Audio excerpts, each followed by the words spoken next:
On est dans un moment terrible de notre histoire, un moment terrible pour notre pays. Personnellement, quand je vois des images de violence, que ce soit celles des policiers transformés en torches humaines ou de cette gamine avec son œil en sang, ça me bouleverse, ça me fout le bide à l'envers. C'est pas mon pays. C'est plus mon pays. C'est plus la France. Ce que je vois tous les jours depuis que Macron est président, c'est de la violence.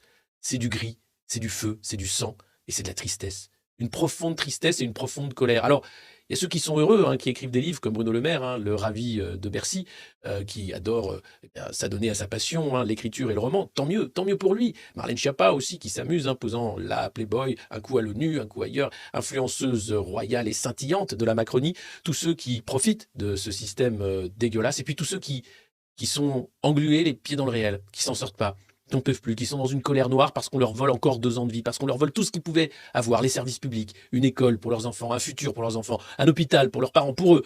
Et tout ça est en train d'être saccagé par le petit banquier, le Mozart de la finance, celui qui est là justement pour saccager. C'est son plan, sa feuille de route, on va dire. Rien ne doit être laissé, tout doit disparaître, tout doit être financiarisé le plus vite possible. Vous savez, ça fait depuis les Gilets jaunes que j'alerte sur ce qui n'est plus une dérive, mais la fascisation de notre société. Emmanuel Macron et ses relents pétainistes. Le SNU d'un côté pour les jeunes, la police et le coup de bâton pour les récalcitrants. Alors les macronistes sont heureux, ils nous disent que nous sommes dans une démocratie forte et ancrée puisque je ne suis pas encore en prison malgré les horreurs que je dis sur le gouvernement. Je ne dis pas des horreurs, c'est eux qui font des horreurs.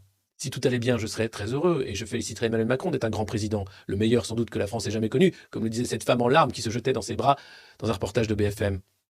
Sauf que ce que je vois, c'est de la tristesse, c'est de la colère, c'est du feu, c'est du sang, c'est de la violence. Et ça depuis 5 ans. Et ça m'est insupportable. Alors le 1er mai 2023, comme tous les 1er mai sous Macron, a été marqué par des violences, oui. Et les flics en ont fait les frais, comme les manifestants, oui. Alors ne tombez pas dans le piège. C'est pas un match entre la police et les Black Blocs.